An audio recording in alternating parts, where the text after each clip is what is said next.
Imagine you log into your dashboard, and then you find this on one of your devices. You know there's a problem. Now, it is possible that on the local side, the device is doing everything that it's supposed to do. It is accepting clients, it is passing traffic, and everything is working fine from its perspective. And the only problem could be that also something on the local side is blocking the device from talking to the dashboard. If you run into this situation, it is very possible that you will try to use only the dashboard to troubleshoot it, because most likely that's the only tool you use to interact with your Meraki devices. But we must remember that in this moment, the device is not talking to the dashboard, and that's why it is unreachable. So it is very limited how much we can do with only the dashboard to troubleshoot this. So that's why today you're going to learn our troubleshooting approach, where you will find other tools available to troubleshoot the situation, so that you can go from red to green. Now, before you're able to troubleshoot something, you need to understand how actually it works. And that's why first you're going to learn how Meraki works. And once you understand that, we're going to move on to troubleshooting failures. Before we get into the topic, let me tell you a little bit about myself. My name is Karla, and I'm a senior technical leader specializing in wireless. But don't worry, today you're going to learn about all the products. I've been working for Cisco for over 10 years now. Grew up in Mexico, but live in the US. And in addition to the technology, another of my main interests is meditation. So if you also want to talk about that, I'll be more than happy to do so. But for now, let's stick to the topic. Also, if you have questions, please join me on the WebEx channel, and I will get back to you a little bit later. Quick note, this session is based on devices that use FIPS 140 to communicate with the cloud. If you're wondering what this is, it's just a set of requirements that are needed for this kind of communication to ensure everything is secure. If you want to know if your device is using this kind of communication, if it is running a firmware version released within the last 2 years, most likely it's using it. But if you want to make sure, you can use this link and you can review the whole list.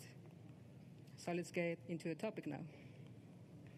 So there are two main elements on this communication. Of course, there's the device and the cloud. And we tend to believe there is just one link between them that makes everything work. But there is actually multiple connections between them. The two most important ones will be the config server. Every time you go to your dashboard and make a configuration change, add a VLAN, change a name, add an ACL, the config server is the one in charge of pushing this configuration to the device and make everything work. And that's about it. But everything else, like the telemetry information, the statistics, it goes through the external server. And this is the communication that allows your device to appear as green on dashboard. So we have two connections to two different external servers to have high availability.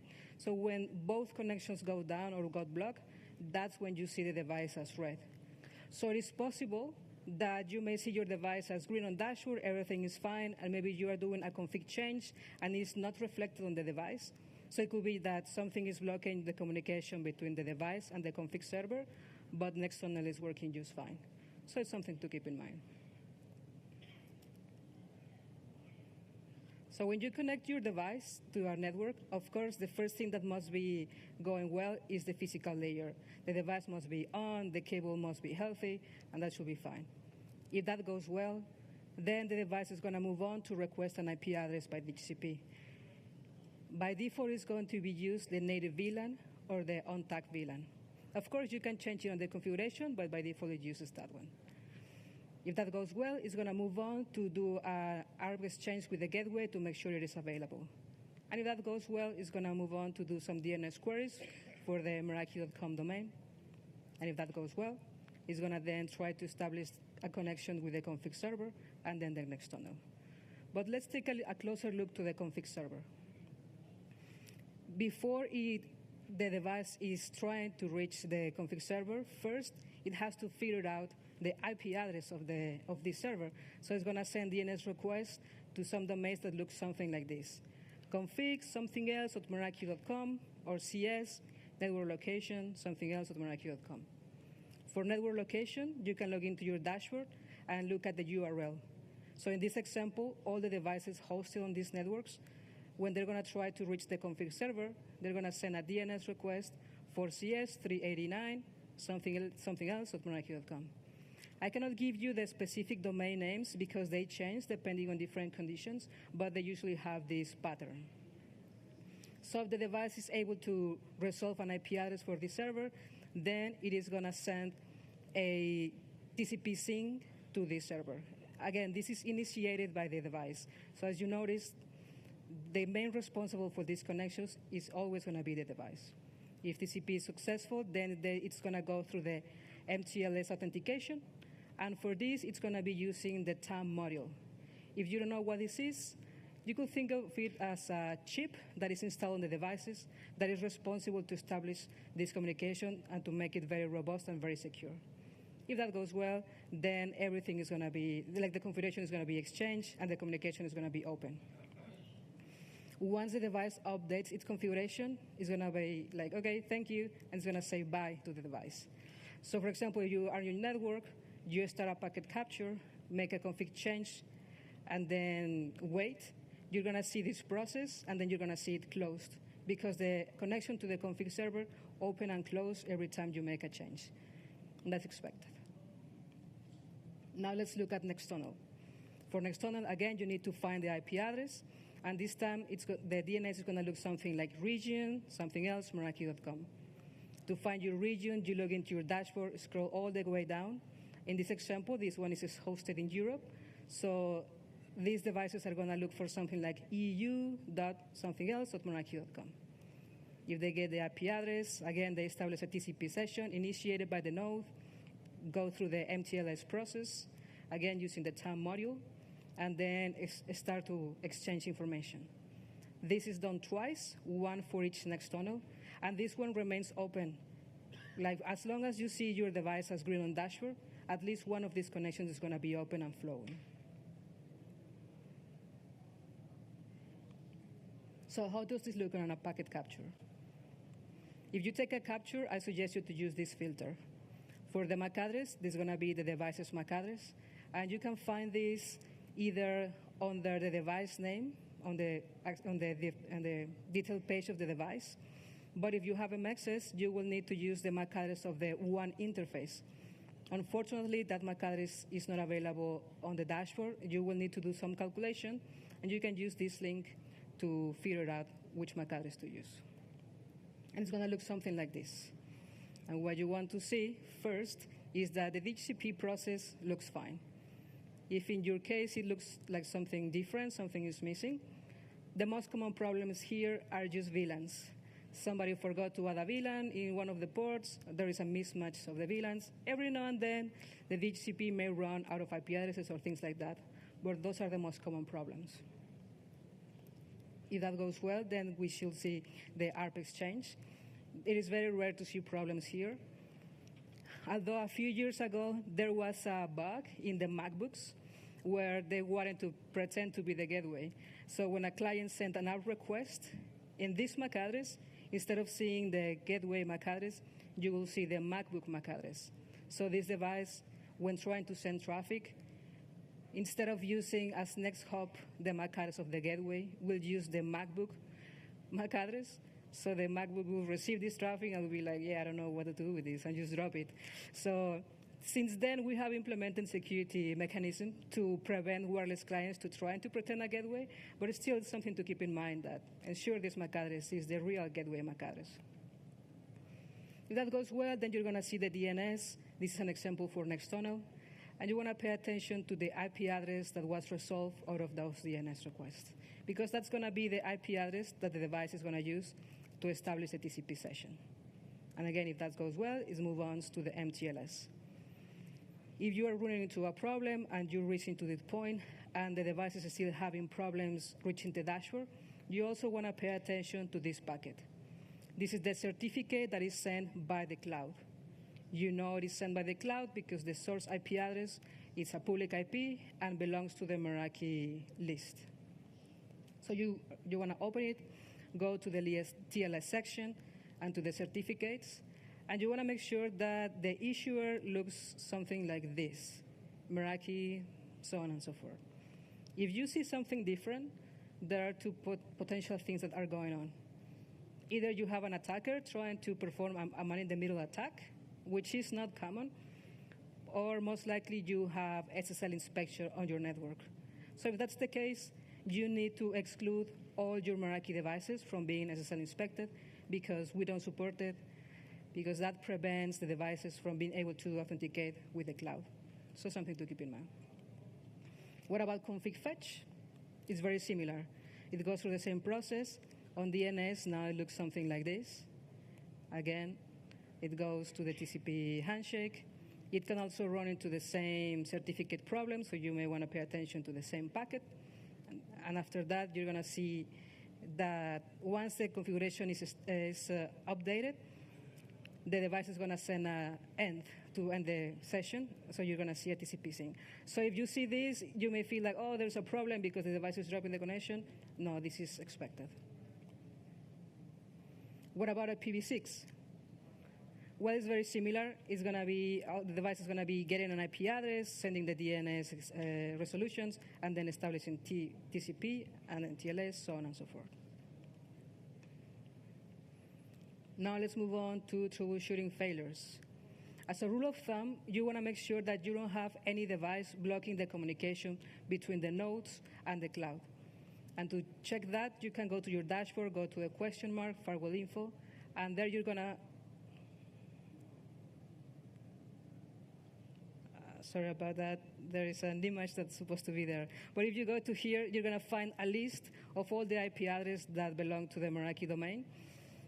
And you just want to make sure that nothing is blocking your Meraki devices from reaching those IP addresses because that's needed.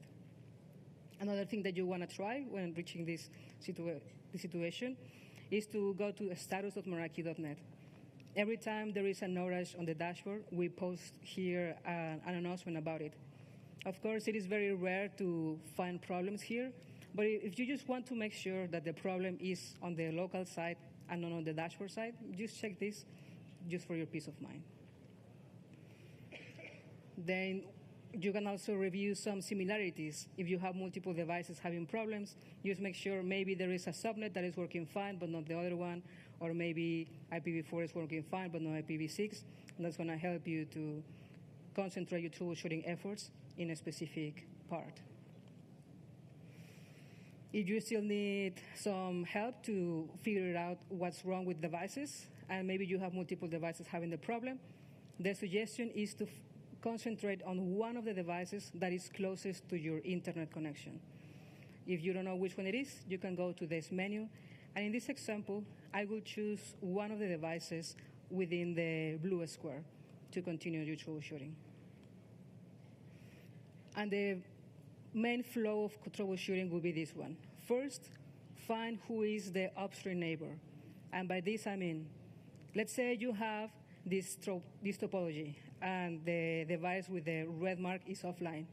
Then you want to figure out who is this device, because using this device can give you more information about what's failing above the offline device. So once you have identified, then you want to take a packet capture from the devices, and maybe that's going to help you find the root cause. If you are not able to do one of those, then it is time to go on site because we don't know what's going on with the device. It is fairly common to receive support cases where the customer is like, hey, my device is offline. Can you help me troubleshoot this? And we're like, yep, it is offline. We're not getting any information. Now we need your help because the next tool will be just your eyes. It's just going into the site, making sure the device is connected, it is on, and you see what's going on. Of course, if the device is off, let's try to a different power source. But if you believe the device needs to be replaced, please reach out to the support team. And also make sure that you include a picture of the device. Maybe ensure that there is the serial number visible, because that's going to expedite the process of the replacement. But let's say the device is on. The next thing is going to be to open the local status page. On Catalyst devices, you have the console cable, where when they fail, you connect this blue cable, and then you're able to directly log into the device to see what's going on. Meraki device don't have that, but we have LSP, which is a web page that is stored on the device itself that can give you extra information about what's going on. If your device is running one of these versions, you're going to get even more details about the connection with the cloud. So it's going to look something like this, where it tells you the status of the port, if it got an IP address, what's going on with the DNS, if it can actually reach the cloud or not. So it's pretty cool. And maybe let's say you are on a site that doesn't have a DHCP server and you need to manually configure an IP address. You can also use the LSP to do that on the configuration tab. In order to be able to reach the LSP, you gotta make sure that this setting is enabled. This setting must be enabled before the device goes offline. Because let's say today your device goes offline, and then you try to open the LSP, it won't open, and then you go to your dashboard and you change this from disabled to enable. The device is not talking to the dashboard, so it won't receive this configuration, and the LSP will remain disabled.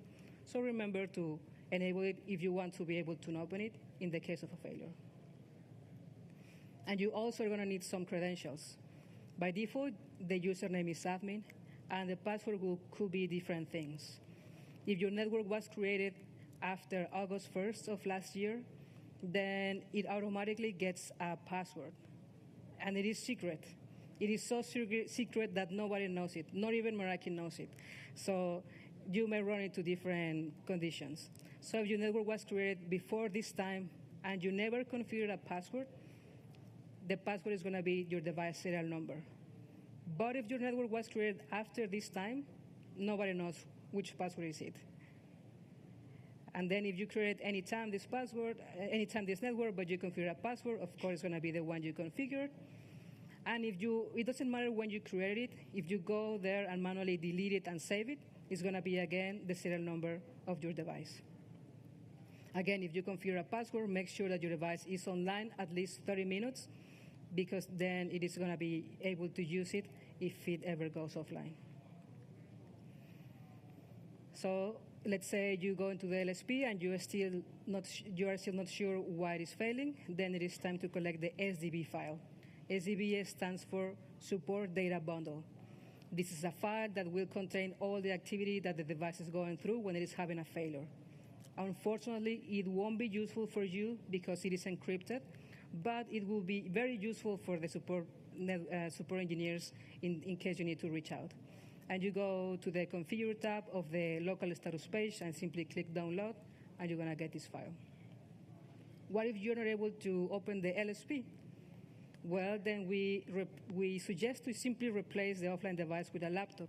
Literally, just taking the cable out of the offline device, connecting to your laptop, and then just do some basic network tests. Like, are you getting an IP? Can you reach out Meraki.com through different tools, so on and so forth. If you cannot do either of those, then you have the alternative will be to reboot it or even do a factory reset. But you must remember that if you reboot the device, all the logs that may explain why the device is failing to connect are going to get lost. So you need to decide what's your priority. If your priority is to recover the network, try to reboot it, try to factory reset, and then be prepared for the next time to troubleshoot the situation. Make sure you have LSP access and so on and so forth. But if your highest priority is to do a root cause analysis, please don't reboot it. Just contact support right away so that we can try to find more information and figure out what's going on. Because it is common to get cases where customer is like, hey, my device was offline, I rebooted, now it's online, like tell me what happened. And we don't have any information to figure out what happened, so please keep this in mind. Now let's see how you will troubleshoot by device type. If you have an MX, it's going to be very simple. Figure out what is the device connected to the one, try to take a packet capture, and then try to find the root cause. If you are not able to take a capture here, then again, it is time to go on site. And the process is similar. Check the LEDs. If they're on, connect to the LSP. To connect to the MX LSP, you have a couple of options. Either you connect directly to the management port. Like just take a network cable from your computer into this port, or maybe connect to the LAN. Some MX models have management port, some of them don't. If you want to make sure if yours have one, you can go to the documentation, and then you simply type the model of the MX and data sheet, and it's going to tell you. Or you can go directly to the LAN, either with a cable or through the extended LAN if you have layer 3 connection to the MX. Open a web browser and use one of these options, and that's going to give you the LSP of the MX. And the rest is the same. Try to find the information, the LSP, collect the SDB, reboot if needed, so on and so forth. What about switches? On switches, you have the possibility to find the upstream neighbor using the dashboard. To do that, you can go to this menu, and then you want to find the port that was detected to be the upstream. And by that mean, all the traffic that this switch was sending that was intended for the cloud is flowing through the port marked with the arrow pointing up. So once you have detected that port, you click on it, check the CDP information, and that's going to tell you who was the last known neighbor for this device. And from there, you can try to take captures from this one.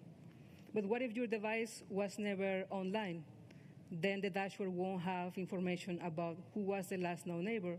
So in this case, you want to go to the list of all the switchboard, and assuming that your offline device is connected to an online switch, you might find your offline device here, because your online switch will be like, hey, this offline is connected on this port, so let's see what's going on there.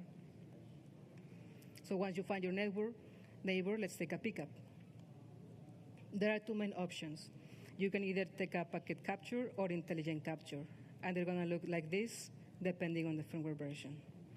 And then from there, you want to choose if your device is a switch or an MX, which specific device you want to take the capture on, the interface ID, if you want to see it on the dashboard itself or download it, how long. I recommend 3 to 5 minutes. You can use some filters if you want, but I recommend to not use filters, and then just start it. If you really want to use filters, because maybe this is a port where a lot of traffic is flowing, you can use this one and just replace the MAC address with your device MAC address. The cool thing about the intelligent captures and saving it on the dashboard is that you can see it right there. It's going to create a file, and when you click on it, it's going to display it right there. So you don't have to worry about downloading, having words, and all that kind of stuff. You can see everything on the dashboard. And then again, if you are able to find the root cause, excellent. If not, let's go on site. How do you connect to the LSP on an MS? It's very similar. You connect either directly to the LAN port or use through layer 3, through the LAN. And then if you want to use the LAN option, make sure the remote device status page is enabled, because otherwise it won't work. And once you have that, just open a web browser, type one of these options, and you're going to see the LSP of the MS. One very cool thing about the MS is that you can also run packet captures on the LSP. On the uplink configuration, there's this option where you select the duration and simply click Start It, and you're going to see all the information of the switch that is trying to send to the cloud, so that you can use it to troubleshoot.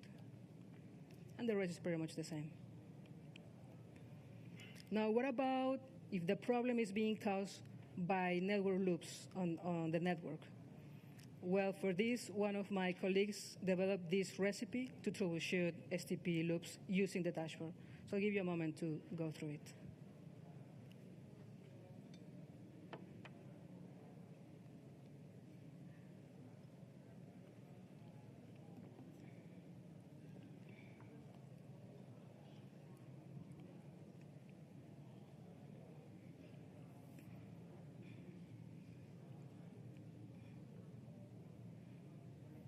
Okay, so now let's look into access points. Again, the process is very similar. Let's find the upstream, take captures. How do you find the neighbor of the device? You go into this menu, and on the left side of the AP detail page, you're going to find this information. And in this example, this switch is the one that was the last known neighbor of this access point. Let's say if the access point was never online, then similarly, if you suspect the access point is connected to one of your online switches, then navigate to the switch ports and try to find it. And from there, run packet captures and see what's going on. If you need to open the LSP of the access point, it's very similar, is using the LAN port, but the MR also provides the option to connect wirelessly to the LSP. So in this case, if the access point is having a problem, you may see different SSIDs. One of them could be Meraki setup, which is when the device can reach the cloud but is not added to a network. Another will be any pre-configured SSIDs that is still working just fine. And the last one will be Meraki underscore, and then the MAC address of the access point.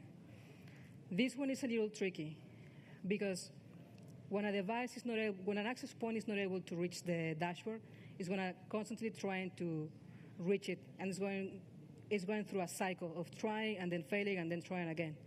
Within this cycle, it is going to make this SSID available for you to connect and troubleshoot.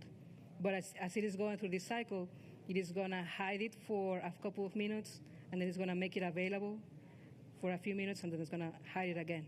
So you can, it's a little bit hunting it, but when you don't have any other option, this is something that you can use.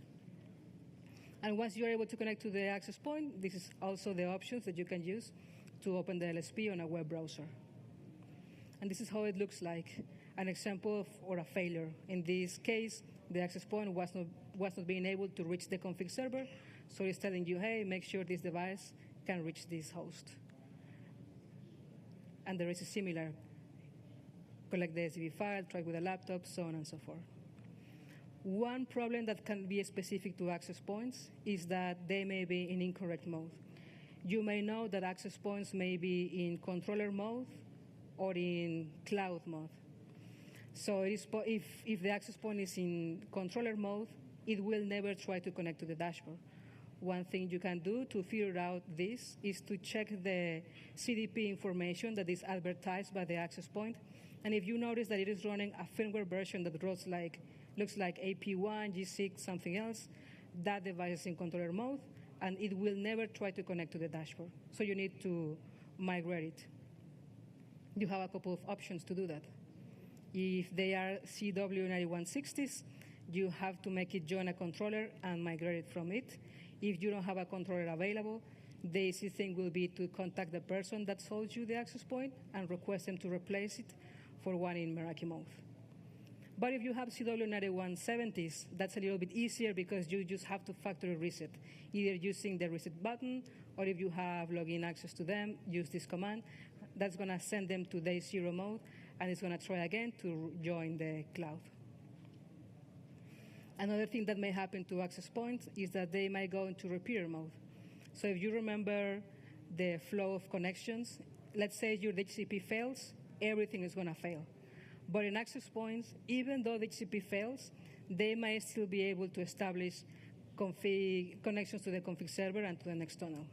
How? Well, if you have mesh enabled, let's say you have one access point working just fine connected through cable, and then you have another access point that is stranded and is failing to get an IP. If they are close enough, the stranded access point is going to wirelessly look for some neighbors, and then it's going to try to connect to one of them, and if it works, it's going to use that wireless connections to establish the connection to the cloud. So if you ever find an access point in repeater mode and you were not expecting it to be in it, just make sure it is getting an IP address, because most likely that's the problem. Now let's look into cameras.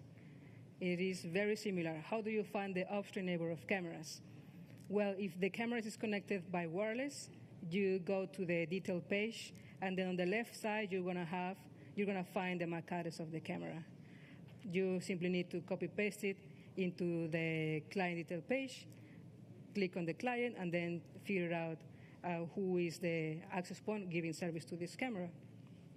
Once you find the IP, I suggest that you start taking captures on the wired port of the device, because that's going to make it easier to troubleshoot this. If you don't see any traffic of the camera on the wired cable, then move on to take captures on the wireless part, and then treat this problem as a wireless client that is not connecting to the network. But if the camera is connected by the LAN, you can find the last known neighbor on the camera detail page on the left side of the page. And the on-site troubleshooting of cameras is a little bit more brief because, unfortunately, they don't have local status page, so you can skip that part. Now we can move on to Catalyst device. This kind of device refers to Catalyst devices that are fully managed by the dashboard, where you no longer have CLI access to them. And the process how they connect to the dashboard is very similar. The one change is that they are going to send an ICMP packet to catalyst.meraki.com before they even try to establish connection with the config server or to the next tunnel. If this ping packet fails, the device is going to assume that it doesn't have internet access and it won't try to connect to the server, even though it may have access to. So to make sure that you're not blocking this traffic either. Also, at the beginning, I mentioned that the devices uses the default VLAN to collect an IP address by DHCP. But in Catalyst devices, it's a little bit different because they can use almost any VLAN using UAC. What's UAC? This stands for Uplink Auto Configuration. So the device is going to try to find all the VLANs that are active or all the VLANs that have more than 60 packets within 2 minutes. And then it's going to create a list. And then from this list, it's going to pick the first one. And then using the first available VLAN, it's going to try to go through all the process that I explained before. And if that goes well, it's going to use that VLAN. If that doesn't work, then it's going to go back to the list, get the next available one, and then try again until it finds one that works to reach the cloud. So the troubleshooting process is pretty much the same. Find the upstream, similarly to how you did on the switching side, take a capture, and then go on site. To connect to the LSP of a Catalyst device is similar. Connect either directly to the management port or the LAN port, and then use one of these options to open the web browser and pop up the LSP. This LSP looks a little bit different, but it gives you very similar information. And on this one, if you need to collect the support data bundle, again, you go to the configuration tab, scroll all the way down, and then just click generate on the support bundle section. And the rest is the same. Now let's move on to the Catalyst devices that you have some management using the cloud, but you maintain CLI access to the devices. So first of all, you want to make sure that the Meraki service is enabled, because otherwise the device won't even try to talk to the cloud. And you can use either of these commands depending on the model. Also, there is a brief moment where we might release a firmware version where the firmware is ready to talk to the dashboard, but the dashboard is not ready to receive that information. So you may upgrade your switch, run this command, and then it looks like it is actually trying to talk to the dashboard. If it's not working, it's because the dashboard is not ready. So always make sure that this communication is supported both on the device side and on the dashboard side. Another thing that is specific about these devices is that they should have a cloud ID or a Meraki serial number. And some devices ship with a pre-configured serial number. Some of them don't. So they need to request one. And they're requesting to the catalystmeraki.com. If you want to make sure that your device has one, you can run show Meraki and make sure you see an ID under the Meraki ID. If you don't see one there, then this communication, of course, won't be established.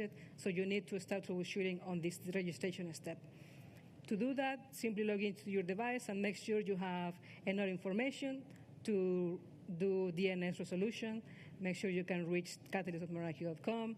Maybe review your IP routes, and make sure you can reach catalystmeraki.com using TCP port 443. And this is how it looks like when it is actually open.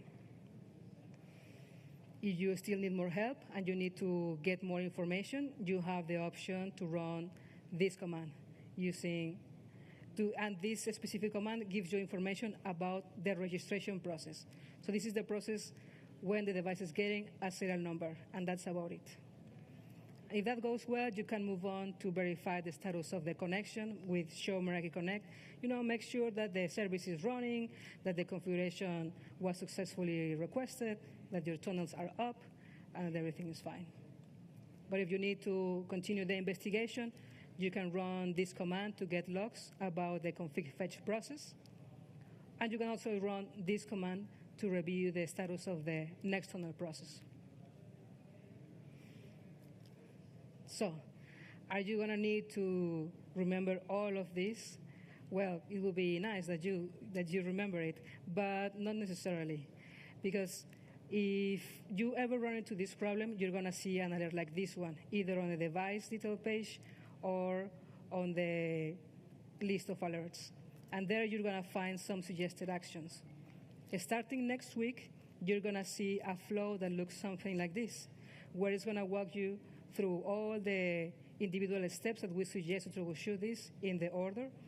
And the cool thing is that on this flow, you can specify which steps you were able to do, which one you were not able, and if you end up needing more help, you can open a support case directly from there, and the case is going to contain all the steps that you were able to do, so that the support engineer is going to be more ready to help you resolve this problem.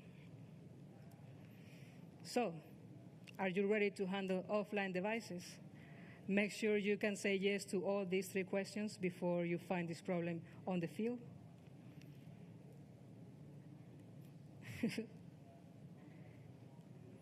And now I have a little favor to ask you.